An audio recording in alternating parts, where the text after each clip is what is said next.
pejuang kita tidak berpolitik, para perumus-perumus Pancasila, Undang-Undang Dasar tidak berpolitik, bagaimana mau terjadi sesuatu? Tapi politik itu juga perlu ditinjau. Apa maksudnya? Di sini tidak boleh politik identitas, tapi politik bisa mewadahi semua itu gitu loh. Islam harus berpolitik, agama Islam itu strateginya pasti ada. Kenapa kalau tidak ada? Ya bagaimana bisa bersuara?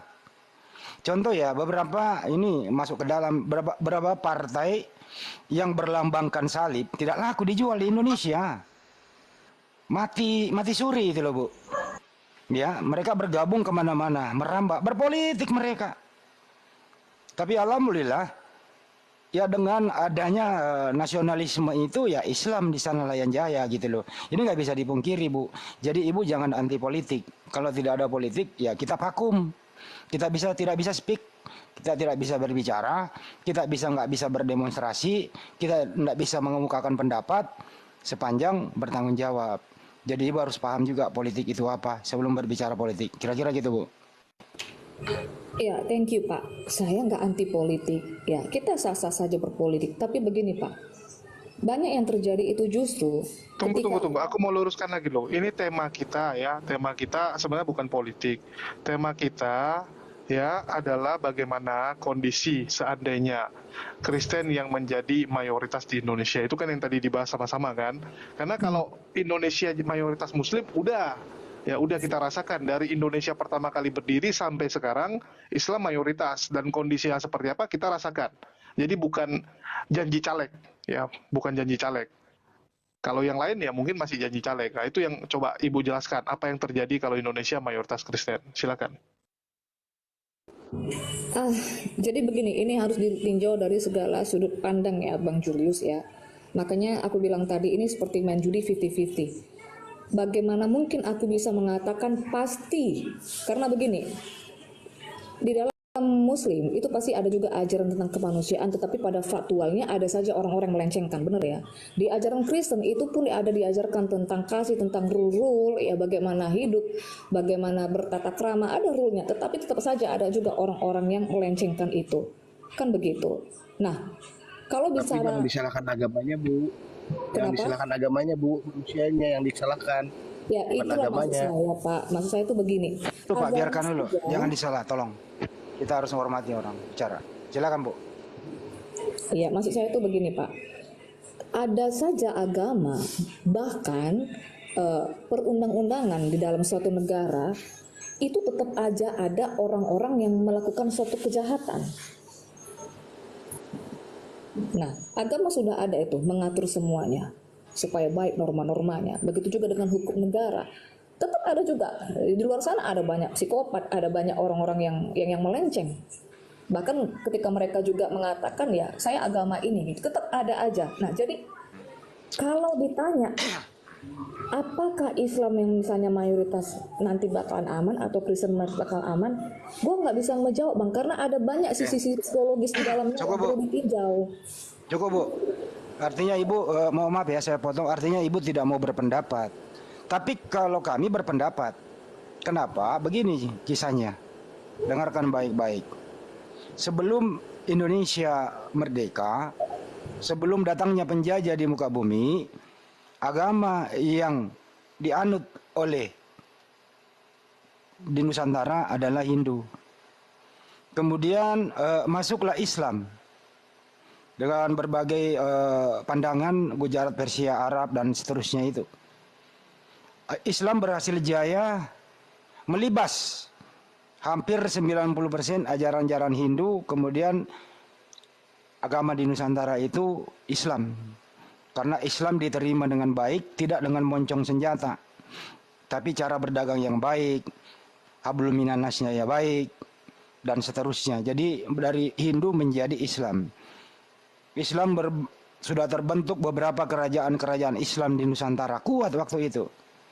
Datanglah Portugis di wilayah timur, NTT, Ambon dan sekitarnya, mulai ngaco.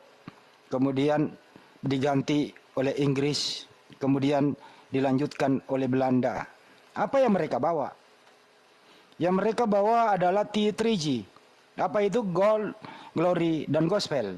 Ini nggak bisa, ini sejarah. Kemudian apa yang terjadi?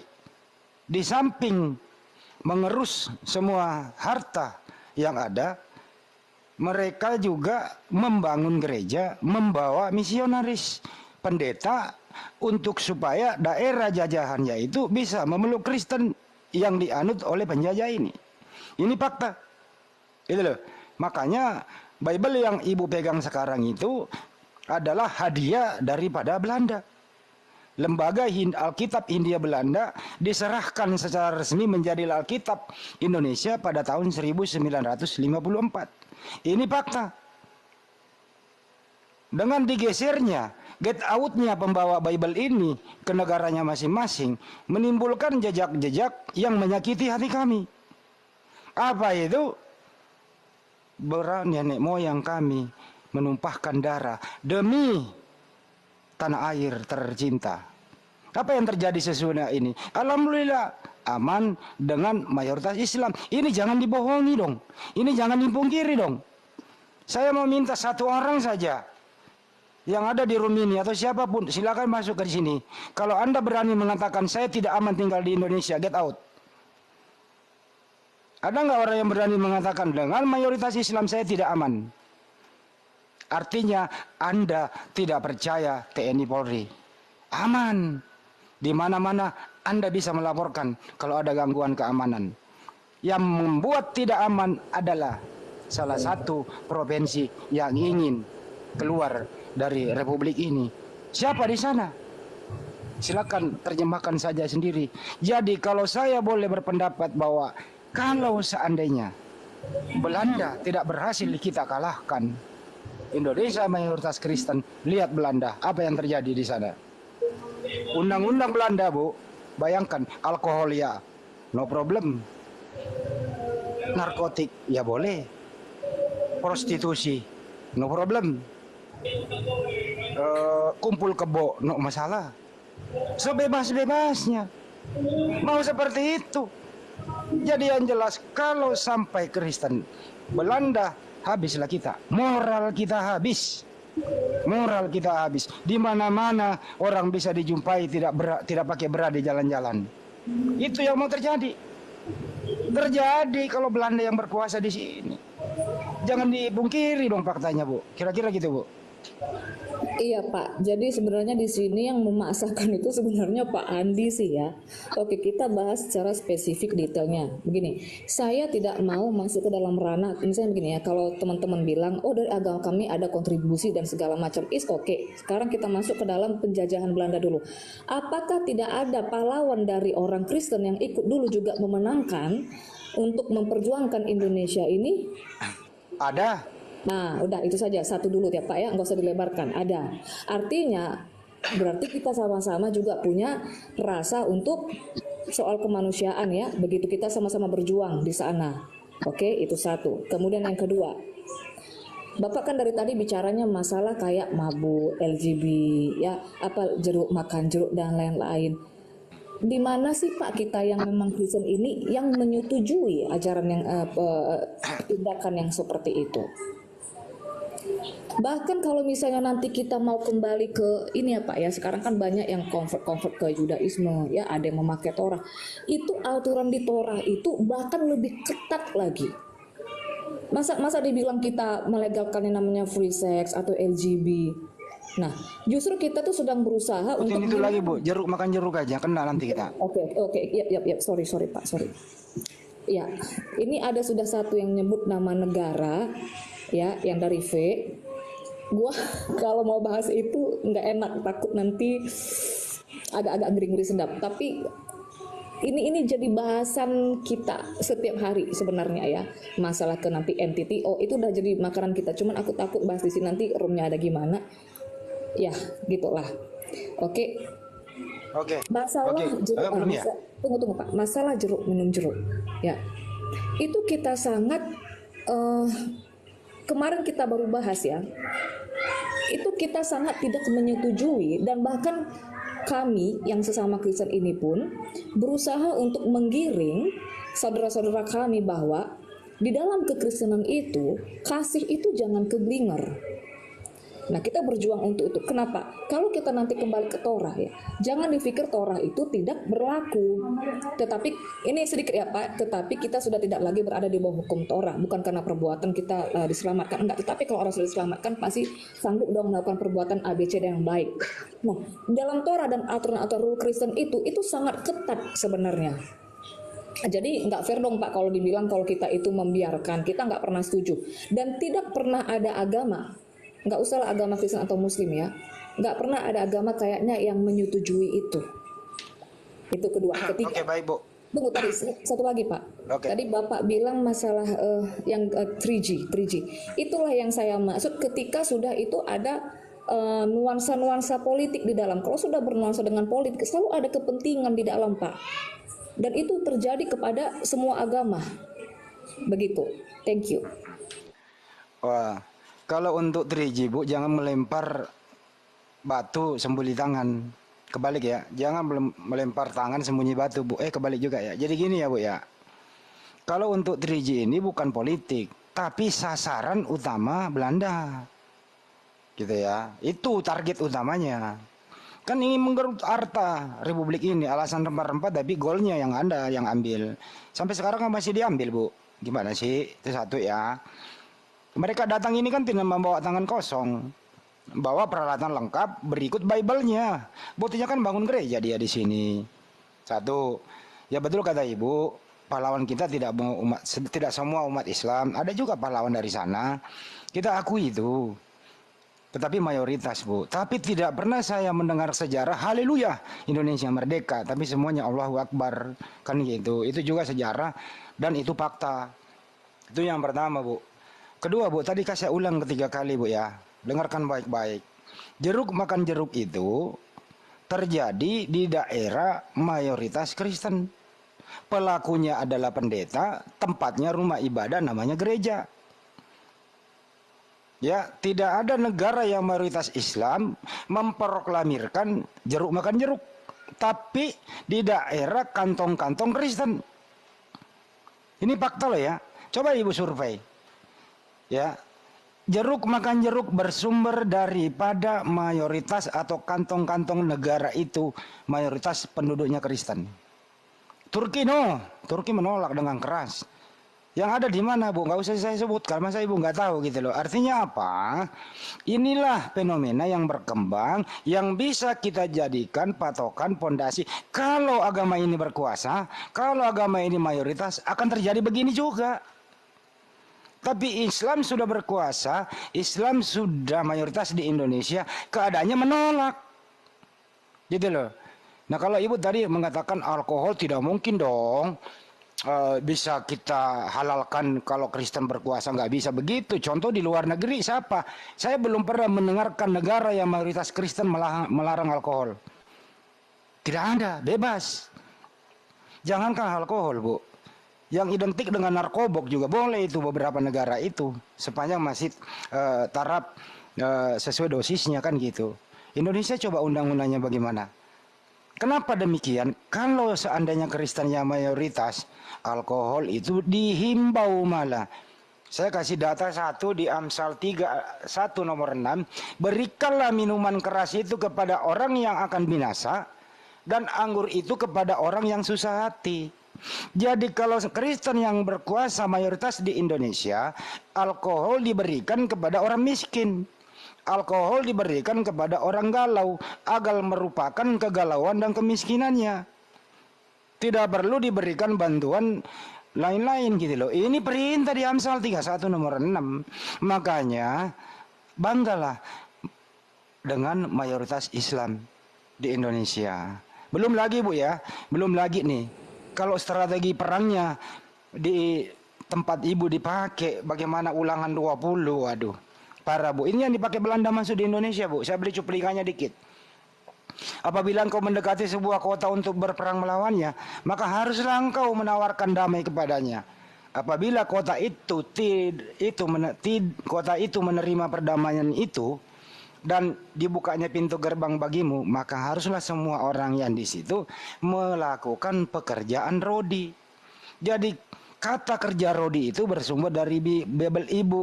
kata SODOMI itu bersumber dari Bible Ibu.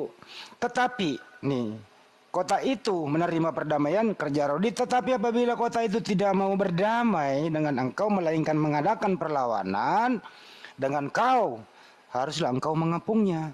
Dan setelah Tuhan Allahmu menyerahkan ke dalam tanganmu, maka haruslah engkau membunuh seluruh penduduk laki-laki dengan mata pedang. Perempuan nggak dibunuh, buat apa perempuan dibunuh? Laki-laki doang yang dihajar habis gitu. Inilah yang dipakai Belanda, inilah yang dipakai Inggris, inilah yang dipakai Portugis gitu loh. Ada perintahnya di dalam Bible Ibu. Di Al-Quran nggak ada. Di Al-Quran berkata begini, perangilah orang kafir. Apa maksudnya? Apabila orang kafir memerangimu, dilawan, Bu. Makanya kami Islam siap siaga membela negara ini. Siapapun kalau Belanda datang lagi di Republik ini mengambil sejengkal saja, kami umat Islam akan maju untuk mempertahankan negara kami. Tapi kalau aman dan begini, ya santai-santai aja. Tapi tetap strateginya ada. Makanya di Al-Quran itu banyak diadopsi oleh oleh militer-militer dunia. Itu loh kira-kira, Bu. Kita nggak boleh konyol, harus kuat. Terima kasih, Kira-kira Pak. gitu. Ya, boleh. Oke, boleh saya memberi pendapat ya. Jadi begini, Bapak kan sebenarnya kurang objektif ya. Jadi begini, saya tidak menyalahkan ada namanya isme-isme ya. Agama ini fanatik silakan, agama ini fanatik silakan, agama siapapun fanatik silakan. Saya tidak menyalahkan itu, tetapi tidak anarkis ya. Nah itu satu. Saya juga tidak suka yang namanya hujat-hujatan yang seperti itu. Tetapi begini, kalau Bapak memakai kacamata isme-isme, keakuan, keegoan, kita pasti akan merasa sepertinya kita yang paling berkontribusi, kita yang nggak pernah bersalah, itu pasti ada, Pak. Itu namanya ego kita secara manusia dan isme-isme. Kedua, ketiga, nanti kalau saya bilang apakah aman, tergantung juga, Pak. Ada juga beberapa fenomena di mana ada gereja itu dibongkar, ketika lagi ibadah itu diusiri, ya. Ada banyak yang seperti itu, Pak. Oke. Aduh, Nah, merembet ke lain-lain deh Ibu. Ada aja dulu, saya catat kok Bang, saya catat. Silakan Bu. ya, keempat, Pak. Saya sebagai seorang Kristen itu tidak memungkiri pernah terjadi ada sejarah kelam itu, dan bahkan itu menjadi catatan kritis untuk orang-orang Kristen sendiri, di mana kami juga ini Bang Julius pasti tahu ya, ketika kelompok kami misalnya ada VS dengan Trinitas, kita juga membuka sejarah kelam gereja, ini yang terjadi nih gitu ya. Nah itu tadi banyak sekali agama bercampur politik. Saya kasih contoh begini, Pak ya, kenapa Amerika nih ya melegalkan LG dulu sebenarnya WTTO, apa kita bikin plesetan yang simbol ular ya, itu WTTO pasti tahu ya. Itu dulu sebenarnya sebelumnya membuat suatu memo dalam catatan kesehatan mereka, LGBT itu adalah suatu penyakit. Nah, kenapa pada akhirnya itu dibuat legalkan? Karena begini, Pak. Kalau ada perkawinan antara LG itu menjadi uang masuk negara. Sekali lagi jangan diulang lagi, nanti Ibu kena loh. Jeruk makan jeruk aja. Oke. Oke ya. Biar maksudnya biar kita tahu nih sama-sama belajar apa sih hubungannya ke politik begitu. Ketika dilegalkan jeruk makan jeruk ini, itu bisa menjadi uang masuk negara. Kenapa mereka legalkan semuanya itu boleh? Itu semua misalnya nih contoh beli miras gitu. Itu uang masuk negara semua. Nah makanya di memo yang baru-baru WTTO itu udah meniadakan, udah mengatakan itu tidak lagi merupakan suatu penyakit, dan sedangkan WTTO ini notabene adalah rujukan dari Ikatan di Indonesia. Bagaimana Ikatan di Indonesia mengatakan ini suatu penyakit kalau rujukannya WTTO saja itu sudah menafikan. Nah, jadi itu tidak ada hubungan dengan Kristen, dengan agama bagaimana, Pak? Itu semua sudah politik. Makanya sekali lagi saya tekankan, Pak, karena Bapak kan dari tadi underestimate ya, begitu ya. Di ajaran kekristenan itu tidak ada melegalkan jeruk minum jeruk, nggak ada, Pak. Nggak pernah ada. Cukup? Iya. Baik Bu. Kalau di ajaran kekristenan tidak ada seperti demikian, ya kenapa justru di kantong-kantong Kristen terjadi demikian? Bahkan pelakunya adalah sekelas pendeta. Fakta loh ya Bu. Kalau Anda mengatakan ini penyakit untuk dilegalkan, ya ini berbahaya kalau Kristen yang berpendapat begini, apalagi mayoritas di Indonesia bisa mengambil suatu keputusan dan membuat satu peraturan untuk undang-undang. Waduh, bahaya undang-undang kita bisa diamandemen oleh orang-orang yang tidak bertanggung jawab, rusak moral bangsa ini. Itu satu ya Bu. Kedua ya, dengarkan baik-baik ya Bu ya. Kalau masalah gereja, dengarkan baik-baik. Ibu mungkin udah pernah membaca SKB 2 Menteri. Bagaimana sih membangun rumah ibadah itu? Membangun rumah ibadah itu sudah ada undang-undangnya, sudah ada peraturannya. Harus ada 90 orang Kristen di situ yang ber-KTP di situ, stay di situ. Kedua, harus disetujui 60 tokoh masyarakat yang ada di situ. Kemudian harus disetujui dipalidasi oleh kepala desa, camat sampai kabupaten. Yang harus terjadi adalah FKUB, Forum Komunikasi Umat Beragama, harus dilibatkan. FKUB ini bukan agama Kristen saja. Ada umat Islam di sana, agama-agama lain berembuk. Nah kalau ini tidak disetujui, pasti nggak bisa. Tapi persoalannya, faktanya adalah gereja dibangun pondasinya dulu, material udah datang, kemudian berdiri, ditutup supaya nggak ketahuan, sambil mengurus izin. Pas udah kelihatan dari luar mau berdiri tegak, diprotes oleh masyarakat. Mana izinmu? Panitia pembangun gereja ini membangun opini di luar bahwa kami dipersekusi, kami tidak boleh membangun gereja, kami tidak boleh beribadah. Ini nenek lu kiper. Membangun dulu baru ngurus, giliran gagal baru overacting. Kenapa? Karena mereka harus berbelas kasihan kepada donatur. Gitu loh Bu. Untuk itu marilah kita lengkapi dulu IMB-nya baru membangun. Kedua, Ibu tadi mengatakan kami beribadah diusir. Ibu, bagaimana tidak diusir? Udah diperingatkan bahwa rumah itu bukan gereja. Rumah itu silakan beribadah aja di rumah Ibu. Tapi jangan mengundang orang rame-rame tiap malam minggu, tiap hari minggu. Itu sudah jadi gereja, mengganggu aktivitas masyarakat sekitarnya. Tidak mungkin juga ujuk-ujuk langsung dibubarin, Bu. Pasti ada persuasif, dilaporin ORT, RW, kepala desa, SP1, SP2. Tidak mungkin ujuk-ujuk begitu. Tapi yang namanya ngeyel, yang ngeyel gitu. Untuk itu Bu, mari kita ikuti aturan yang ada. Jangan di-framing kalau sudah salah, sudah keliru gitu loh. Saya sering debat mengenai pembangunan gereja ini. Semua nggak bisa memberikan bukti. Mana datamu? Mana izinmu? Katanya kau tidak boleh. Kau teriak. Mana datamu? Coba kita cek. Kau sudah penuhi nggak SKB 3 menteri, 2 menteri? Begitu juga Bu, kalau masjid mau dibangun di daerah-daerah minoritas Kristen harus memenuhi ini.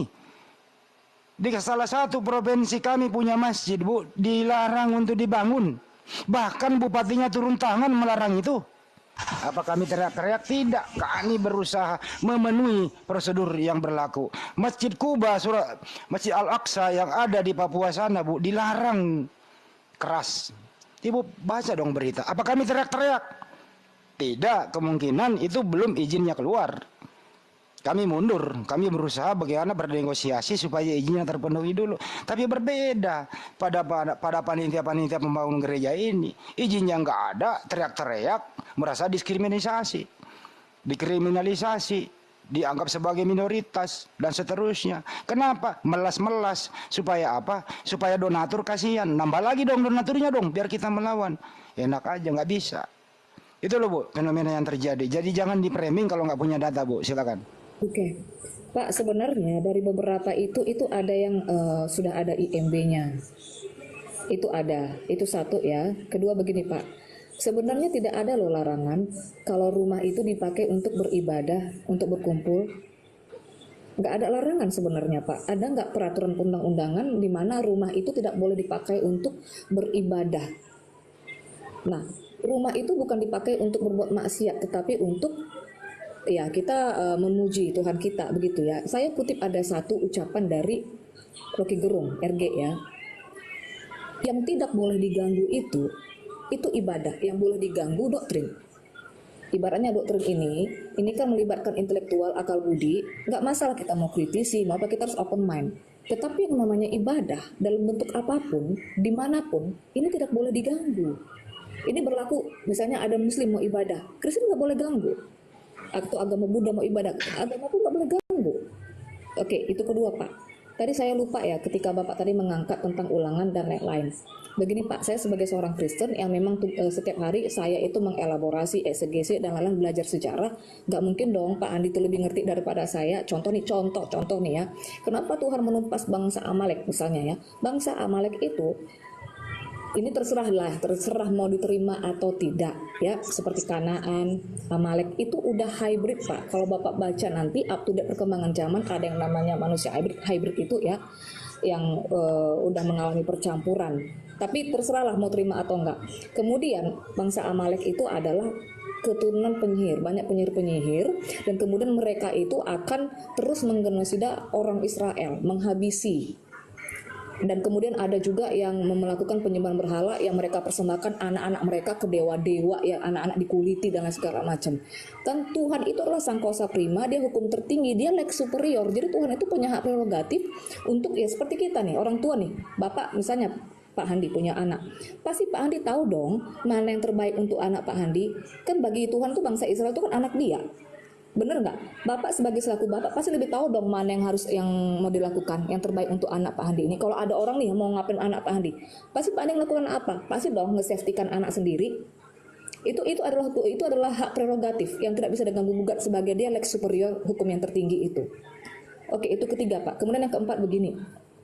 Sebenarnya Pak, kalau definisi gereja itu bukan berarti harus gedung khusus gereja, enggak Pak. Gereja itu artinya jemaat, orang-orang.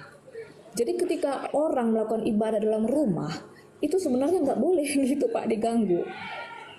Begitu. Karena ibadah itu sekumpulan orang-orang jemaat artinya. Begitu Pak. Oke, baik. Hebat sekali ya cara ngelesnya teman-teman. Saya setujulah Pak Bu Pendeta lah. Ya, Tadi dulu ya Kenso ya, izin penjelasannya. ya. Izin. Saya kasihan loh lihat orang-orang ini Oh, jangan masuk ke Kenjo, diam. memakai jurus-jurus ngeles gereja itu bukan gedungnya begitu. Tapi di dalam perizinannya itu IMB mendirikan bangunan gitu loh. Hebat juga ya. Kami itu gereja itu bukan gedung itu bukan gereja, kami lah gereja orangnya begitu. Tapi kenapa di perizinannya bukan mendirikan orang? Izin keramaian aja gitu loh. Silakan roba nanti proses pengajuan IMB-nya, jangan IMB. Izin keramaian. Pak Polisi, kami izin keramaian dong. Setiap minggu kami ibadah di lapangan ini. Kan nggak perlu gedung. Tapi sayangnya bikin gedung. Nah, inilah ngeles namanya nih. Itu satu Bu. Kedua Ibu dengarkan baik-baik. Tidak ada larangan orang Kristen, saudara saya Kristen beribadah di rumah masing-masing. Nggak ada larangan. Yang menjadi problem Bu, kalau sudah mengganggu Kamtipmas, ketertiban masyarakat. Apa itu? Rumahnya dipakai kontinu seperti gereja, mengganggu tetangga. Jadi tetangga yang merasa terganggu, berisik, macet, apa segala macam, itu juga punya hak untuk melaporkan apa yang terjadi. Jadi bukan Anda mau beribadah di rumah Anda dilarang, tapi Kamtipmas, ketertiban masyarakat itu. Gitu loh. Jadi tempatkanlah diri Anda pada tempatnya. Kalau Anda sekeluarga, bapak, ibu, anak, mertua, cucu, cicit, silakan. Tapi kalau sudah mengimpor tamu dari RT 2, RT 7, RW 8, kelurahan ini pada ngumpul berisik, ya tetangga sebelah ya terganggu. Punya hak juga ketentraman. Makanya cari tempat di area bukan perkampungan yang tidak mengganggu. Itu yang dimaksud Bu. Jadi tolonglah jangan di framing lah.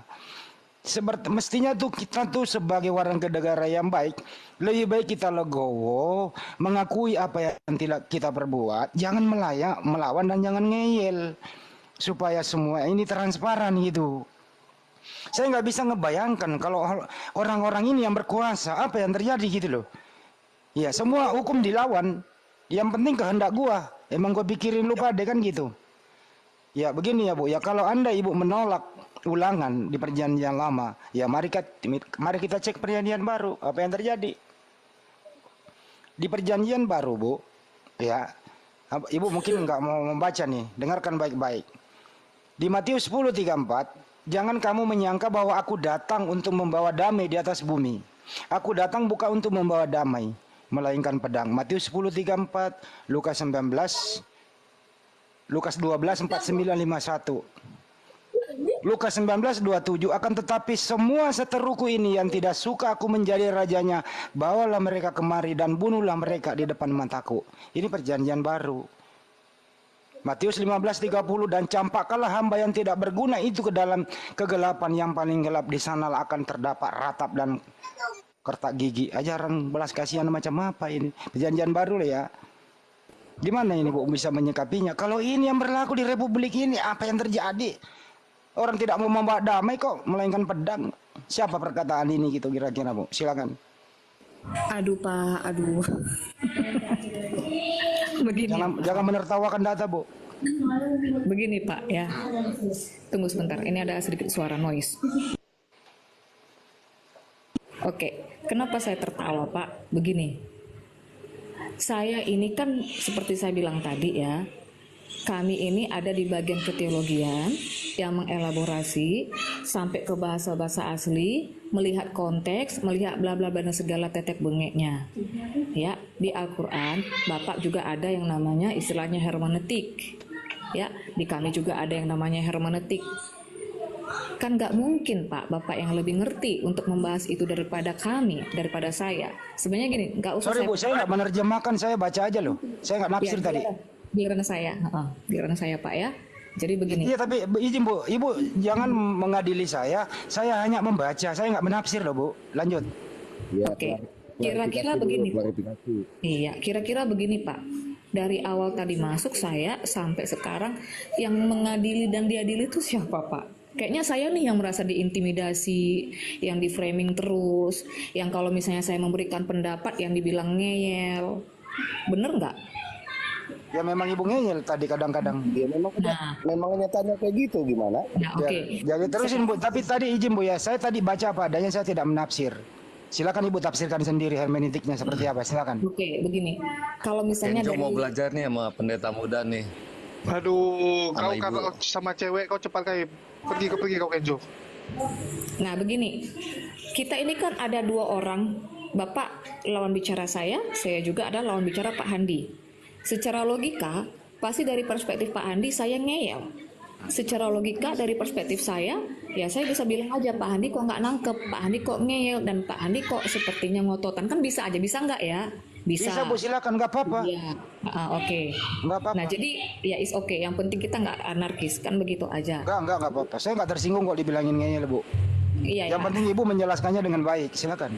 Kalau saya yang penting begini Pak, selesai yang namanya debat secara personality, udah selesai ya, nggak ada yang melebar kemana-mana lagi. Ya begitu. harus itu, tetap kita berteman lah. Iya betul. Karena ya wajar lah yang namanya masuk room, apapun itu kita berbagi buah pikiran, sharing, saling mengkritisi is oke aja. Oke, itu yang Ini adu argumentasi, bukan adu fisik dan dendam, nggak boleh begitu. Teruskan. benar. Oke, yang kedua, apa tadi yang pertama yang Pak Andi sampaikan ya? Oke, masalah kenapa tidak mendirikan orang?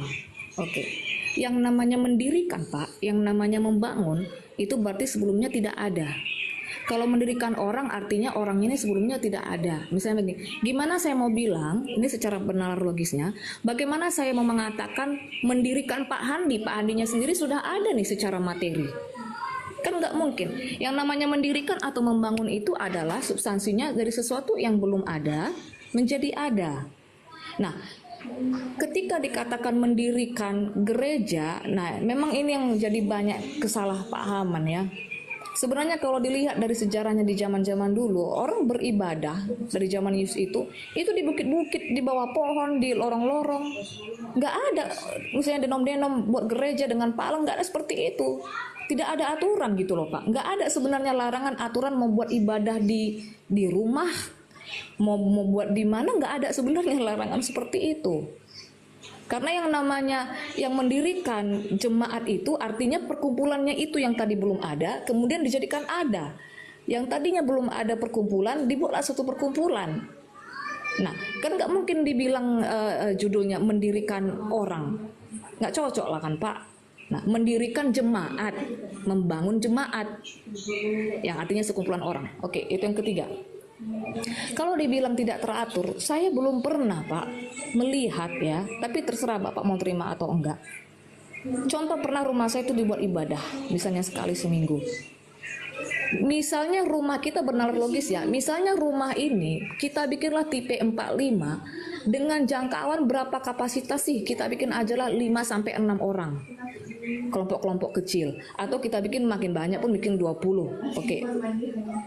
Nggak pernah tuh itu ada yang namanya mengganggu orang, mengganggu jalan, karena kita itu juga sudah mempertimbangkan tempat parkirnya dan lain-lain. Dan kalaupun misalnya itu mengganggu, saya yakin mereka itu tidak ngeyelan. Mereka pasti sadar diri kok. Contoh misalnya tempat parkir, kalau misalnya udah mengganggu jalan, kayak misalnya ada acara kawinan-kawinan di jalan itu mengganggu orang jalan. Nah justru yang acara kawinan-kawinan itu kadang-kadang mengganggu orang jalan kan. Selama ini ibadah-ibadah di rumah nggak pernah ada yang seperti itu Pak. Keempat, masalah berisik. Nanti kalau saya bilang ini jadi nggak enak juga ya. Ajan masjid Bu, pakai saja ajan masjid. Ya, Muslim punya tata ibadah sendiri yang ada juga nyanyiannya, ada juga khotbahnya, ada pasti, dan itu juga didengar oleh orang luar. Di Kristen juga punya ritual tata ibadah sendiri, ada mazmurnya, yang pasti itu juga akan didengar oleh orang luar. Dan kita tidak memiliki suatu kapasitas di mana rumah itu diperlengkapi dengan kedap suara. Nah kalau tidak boleh Pak, lalu di mana lagi? Kan nggak mungkin misalnya gua tinggal di komplek ini, gua harus buatnya di hutan sana supaya nggak didengar orang. Anak kita main HP di rumah menjerit-menjerit, kita marah sama anak juga kedengaran sama orang luar, bahkan lebih mengganggu. Masa sih kita ibadah, maksudnya ya, misalnya ada muslim pun, kayak sebelah rumah saya itu kadang-kadang sekali seminggu ada ibadah dari muslim yang bercadar begitu kan. Ya namanya kan ibadah, ada suara, itu pasti orang di luar mendengarkan. Masa saya bilang saya nggak suka begini, nggak boleh begitu juga dong Pak. Bener nggak? Sudah? Gantian ya? Oke baik, thank you Bu Pendeta Muda. Gini ya Bu, saya ada beberapa item nih, Ibu belum ngerti-ngerti juga. Padahal Ibu sendiri yang mengeluarkan statement, beberapa teman-teman, seluruh pendeta mengatakan gereja itu bukan gedungnya kan gitu. Tapi yang namanya IMB itu izin mendirikan bangunan. Saya lihat kalau ada gereja dibangun, di situ pasti ada IMB-nya, izin mendirikan bangunan. Jadi bangunan itu adalah gereja. Bangunan itu diberi nama gereja GPIB, gereja Advent, gereja ini. Gedung itu gereja, jangan dibohongin kita dong. Jangan bilang orangnya yang gereja. Gedungnya yang gereja, mestinya gedung itu kok dikasih merek gereja kok. Udahlah, jangan melawan fakta lah gitu loh. Gereja Isa Al-Masih, berarti gereja Isa Al-Masih gedung itu. Kecuali ada pendetanya di situ berdiri terus, ditulis di jidatnya gereja Isa Al-Masih, ya berarti yang gereja adalah pendetanya yang ada tulisan di jidatnya kan gitu. Itu satu ya Bu ya, jangan bohongi publik lah. Kedua, saya kan dari tadi bilang Bu, tidak ada larangan beribadah, tapi ikuti prosedur yang ada. Saya bilang tadi kalau mengganggu ketertiban masyarakat, ya pasti tetangganya pasti merasa risih, ya melapor gitu loh. Silakan aja beribadah, kenapa sih harus saling mengunjungi gitu? Continue pula lagi. Apa yang datang ini nggak punya rumah? Gitu loh, itu satu ya. Apa yang datang ini nggak punya rumah? Kan punya rumah masing-masing. Gini ya Bu. Ya, kalau ada teman Kristen merasa terusik dengan ajan atau suara dari toa masjid, mari kita cek duluan mana adanya masjid daripada rumah Anda. Mari kita cek. 99,9% duluan masjid ada dari rumah Anda. Jadi udah tahu ada masjid, kenapa Anda beli rumah di situ? Terus Anda protes. Ini namanya protes tidak adil. Kenapa? Udah tahu ada masjid di situ, kenapa nggak membeli rumah di anak Krakatau yang tidak ada tetangganya, yang ada di Selat Sunda sana, kan aman tuh. Pak, Gitu. saya nggak suka cara diskusi begini. Saya dulu, Bang, belum kelar, Bu. Kalau saya nggak menarasikan, nanti nggak enak Pak di framing kalau saya nggak menarasikan. Saya dulu yang bicarakan, belum selesai. Pak, begitu. Jadi kenapa teman-teman Kristen ini selalu mengatakan kami diintimidasi, kami dilarang beribadah? Bukankah di setiap orang Kristen pasti ada gereja dekat rumah dia? Persoalannya adalah gereja yang ada dekat rumah dia tidak sesuai dengan denomnya. Makanya dia harus membuat denom dulu sementara. Biar berkembang maju, jadilah denom lagi baru itu. Alhamdulillah kami sebagai umat Islam, dimanapun kami pindah kos, pindah kontrak, yang penting ada masjid dekat kami, itulah masjid kami. Tidak perlu lagi bikin masjid baru sebagai tandingan masjid yang ada. Tapi teman-teman Kristen, kalau dia berdomisili di situ tidak ada gereja yang tidak sesuai dengan denomnya, misalnya contoh nih, karismatik atau Advent nih, atau Katolik nih, yang ada itu bukan gerejanya, dia nggak mau ke situ. Kalau tidak sesuai dengan imannya, padahal sesama Kristen, ini yang problem harus dibenahi dulu. Makanya saya himbau kepada Persekutuan Gereja Indonesia, ya rangkullah mereka. Jangan terlalu banyak denom, biar nggak terlalu banyak rumah ibadah. Bahkan rumah pribadi dijadiin gereja. Kenapa? Faktornya adalah kebanyakan denom. Gitu loh, Bu. Lanjut. Oke Pak, saya harus sedikit.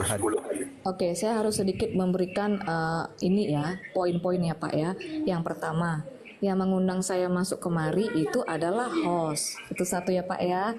Jadi saya tidak mencari-cari muka, mau ikut-ikut nimbrung ya, karena saya memang bagian saya itu bagian kristologi, lebih ke sana. Saya sebenarnya nggak mau masuk ke dalam ranah-ranah yang takutnya nanti begini. Kita ngomong pisang yang nyampe sama orang udah kolak Pak. Bener ya, takutnya ada yang sentimen-sentimen dibawakan, yang kita jadi bagus-bagus tadi, kita duanya mungkin baik-baik Pak Handi, tapi kan kita nggak tahu orang yang di belakang. Nah, jadi saya tadi itu diajak kemari itu satu. Resiko sebuah diskusi nggak ada masalah, nggak usah takut. Iya. Terusin aja. Yang kedua, saya kurang suka kalau misalnya saya tidak menarasikan sesuatu langsung di frame yang seperti itu. Bahkan saya bilang tadi dari awal. Tolong kalian di mute dong. Bahkan saya tadi bilang dari awal, mau ibadah agama apapun, mau dia Buddha, mau dia Hindu, mau agama apapun, itu nggak bisa diusik sebenarnya Pak, nggak bisa diganggu.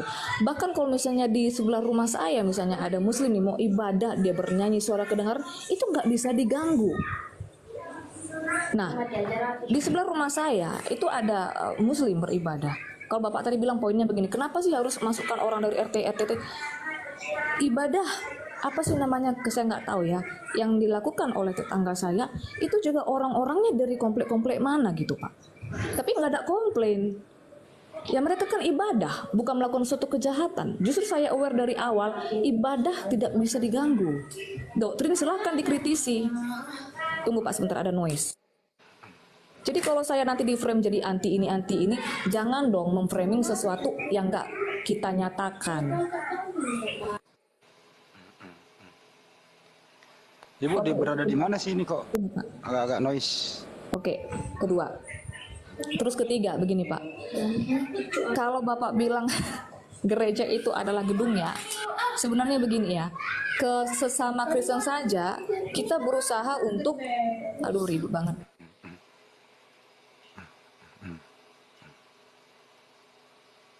Udah Bu ya, agak berisik ya. Saya terusin ya Bu, biar nggak ada spasi silent nih. Oke, tunggu. Saya sebentar lagi mau turun Pak, soalnya ada kegiatan lagi ya. Jadi begini, yang ketiga, jangankan ke Muslim ya, jangankan ke orang Bapak, ke orang kami saja, ke intern saja, itu kita menjelaskan arti gereja itu apa, itu memang rumit Pak, apalagi ke orang luar. Karena banyak yang salah persepsi gereja itu gedungnya. Gereja itu perkumpulan orang, terdiri dari beberapa orang membentuk suatu persekutuan. Bahkan sebenarnya kalau saya mau bilang, gereja itu nggak perlu masuknya yang denom-denom apa segala macam. Ya kita ada tempat apa, ada rumah, situ dibuat ibadah kenapa rupanya, why not? Di zaman-zaman dulu juga tidak ada denom-denom kok. Kalau cuma mau ibadah aja, kenapa harus diperumit? Kemudian keempat, kalau Bapak bilang tadi, melanggar ketertiban. Konteks melanggar ketertiban ini apakah karena ada suara yang keluar dari tempat itu, dari ruangan itu, atau karena ada efek kejahatan, perbuatan yang merugikan keluar? Oke, kalau poinnya yang pertama adalah karena ada efek suara sehingga mengganggu, bagaimana dengan kalau misalnya saudara muslim yang ibadah di rumah nih, ada sebelah rumah saya begitu, ya kan suara keluar Pak. Masa saya bilang itu mengganggu ketertiban? Kan tidak ada efek yang merugikan untuk masyarakat. Benar nggak logikanya? Nggak benar. Loh berarti yang tetangga saya yang ibadah, yang itu muslim dibawa kemana dari kampung-kampung mana, suaranya keluar, apakah itu mengganggu ketertiban? Oke, saya jawab boleh sekarang Ya, giliran saya. silakan. Oke, terima kasih Bu. Pertama gereja lagi, Ibu mengatakan gedungnya bukan gereja. Coba, Pak tunggu Pak, saya kan mau turun. Coba yang di bagian ending terakhir aja Pak. Oh, yang di terakhir ini ya. Bu, saya belum pernah mendengarkan orang muslim di dalam rumahnya dia beribadah berisik. Karena rata-rata kalau orang sholat beribadah itu pasti tidak berisik, pasti ada di kamar. Kalaupun misalnya Allahu Akbar, Bismillahirrahmanirrahim, Alhamdulillahirabbil alamin. Sebatas berisik bagaimana sih? Dalam rumah ini tidak pakai toa. Dan ini dilakukan tidak kontinu, mengundang orang-orang. Mungkin yang Ibu maksud itu kalau ada pengajian. Itu juga bergilir dari rumah yang satu ke rumah yang lain. Tidak kontinu di rumahnya si Mr. Haji Ali misalnya. Minggu depan di rumahnya Haji Handi. Minggu depan di rumahnya Haji Jul dan seterusnya. Tapi kalau Anda ini stay di situ, mengundang orang-orang dari luar gitu loh. Itu yang dimaksud mengganggu. Gitu loh. Jadi bedakan antara ibadah wajib sama pengajian biasa.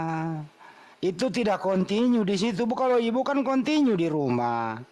Beribadah, dijadiin gereja itu rumah, dijadiin tempat perkumpulan, kontinu di situ. Kamtipmas kan mengganggu, orang boleh protes lah, makanya kan dibubarkan. Itu pun juga tidak dibubarkan semena-mena, dihimbau dulu. Bu, terakhir Bu ya, kalau sebelum Ibu pamit, Ibu tanggapi dulu ini. IMB itu izin mendirikan bangunan. Jadi bangunan itulah yang diizinkan dibangun. Tapi kalau gereja itu bukan bangunannya, ya nggak usah dirikan bangunan. Ibu ke kepolisian aja izin keramaian. Izin keramaian aja Ibu minta.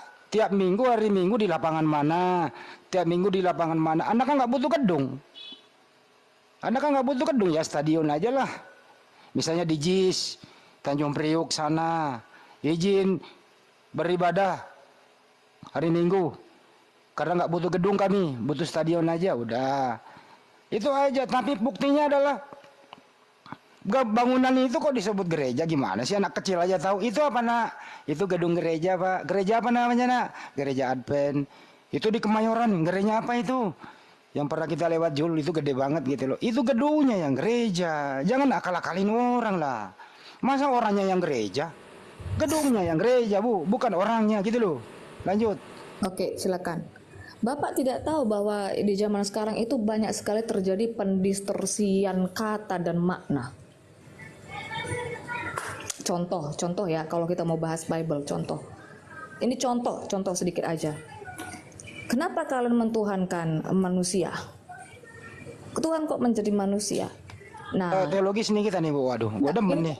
Bukan, contoh aja gini Pak. Oh, gua demen nih kalau ini dibahas. Enggak, kita kembali kepada term manusia begitu. Nah, definisi manusia ini sudah banyak terjadi pendistorsian dari apa term-term yang disuguhkan oleh paham Ibrani. Contohnya, manusia itu dari tanah, bahasa Ibraninya Adam.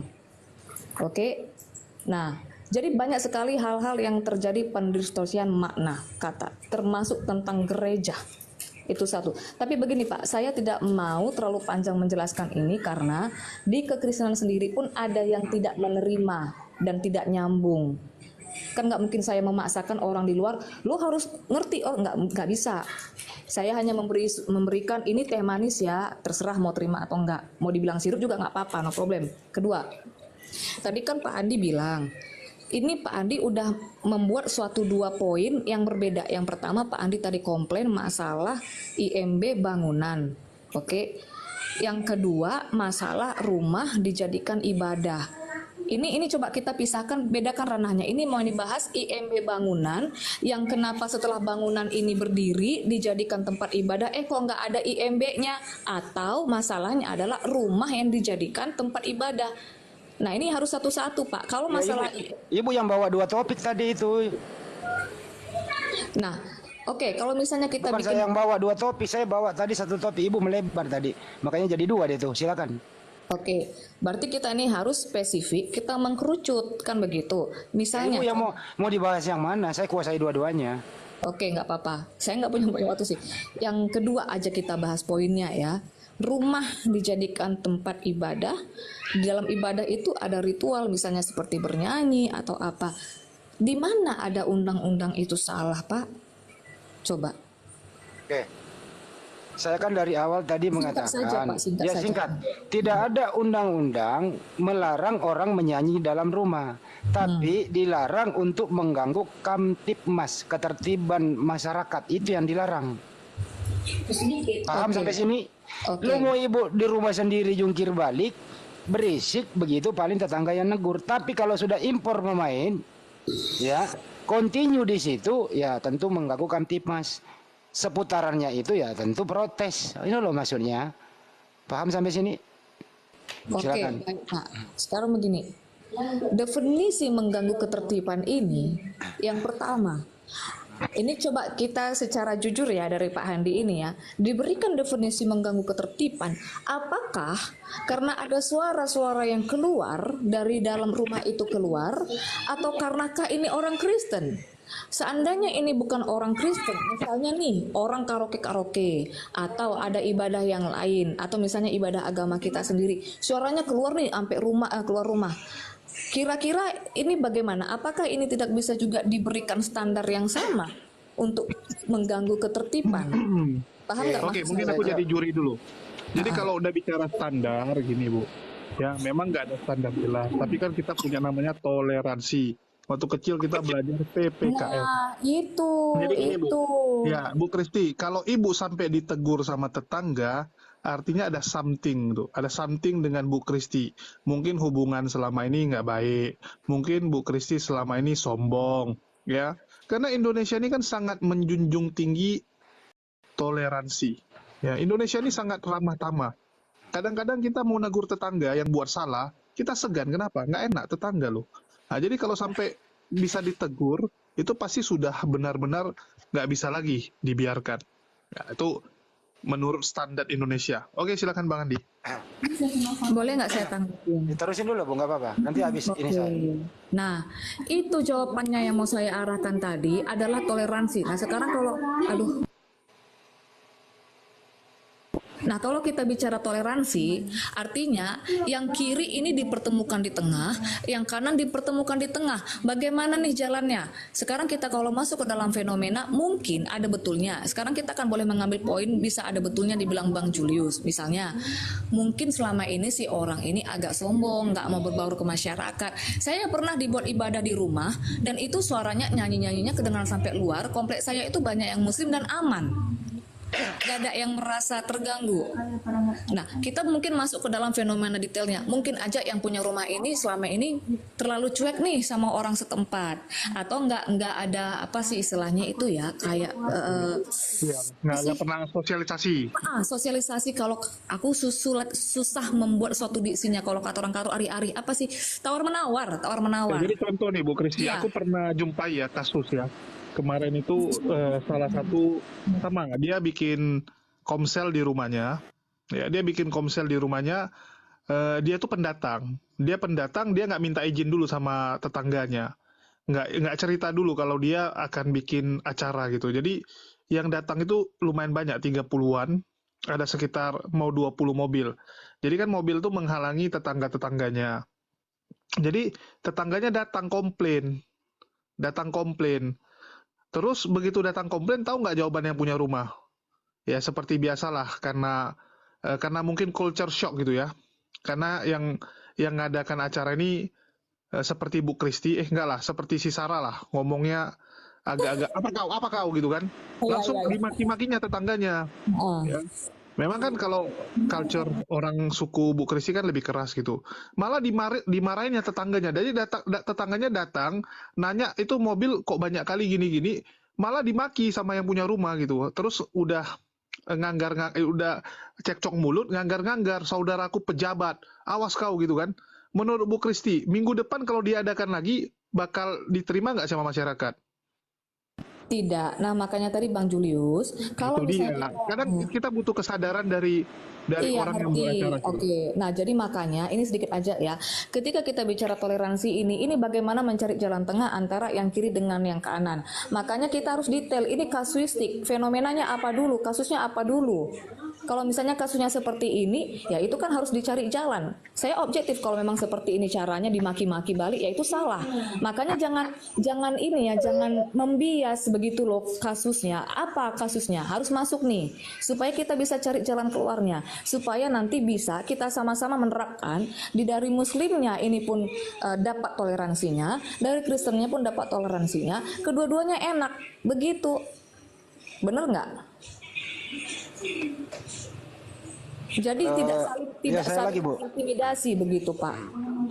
Tadi kan udah saya bilang, Bu, silakan beribadah di rumah masing-masing, no problem, gak ada larangan itu.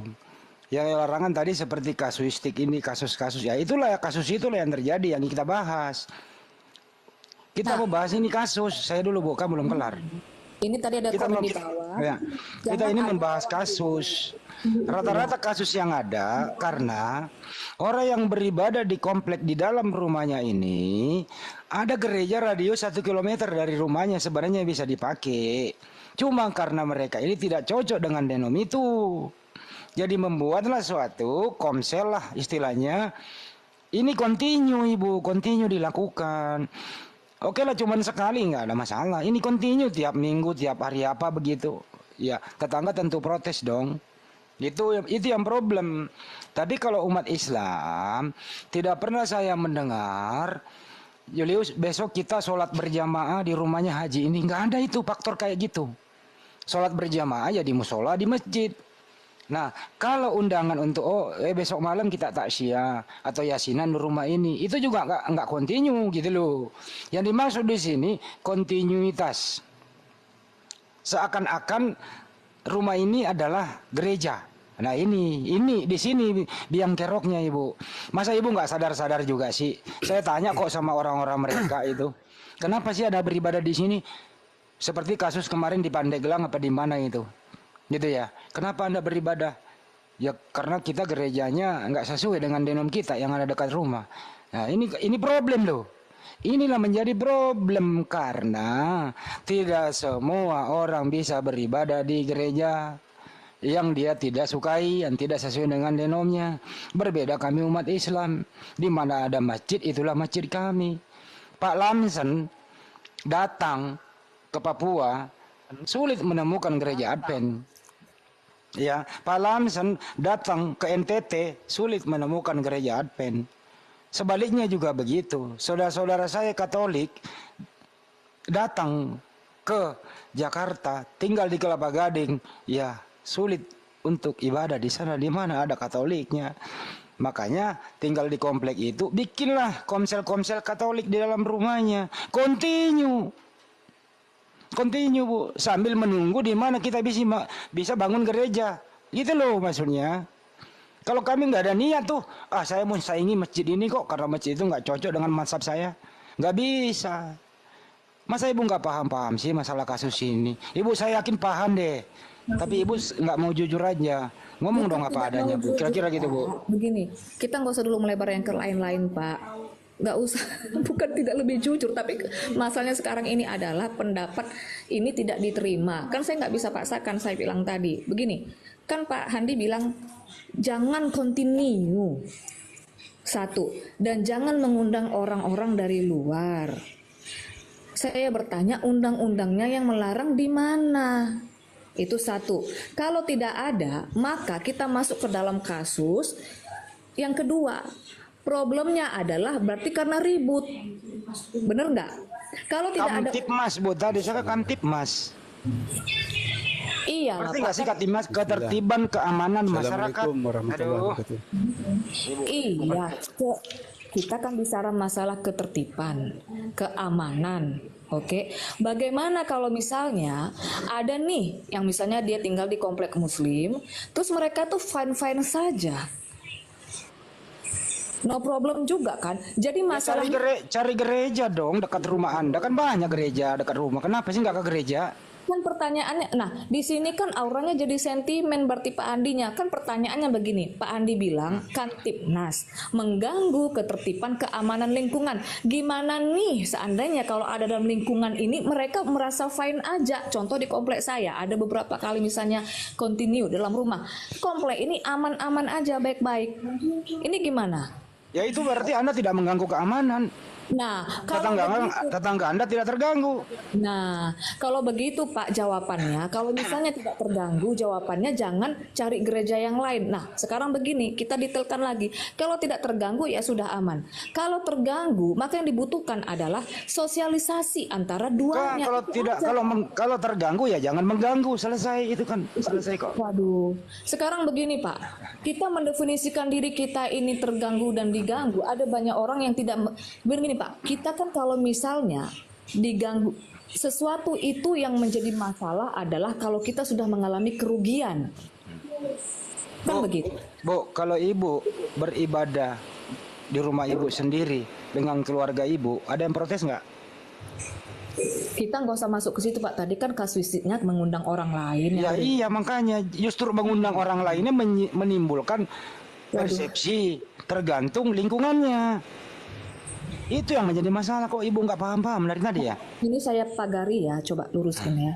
Ini permasalahannya apakah karena mengundang orang lain dari luar atau karena berisik? Bagaimana kalau misalnya diundang dari luar tapi tidak berisik? Misalnya, makanya spesifik gitu Pak.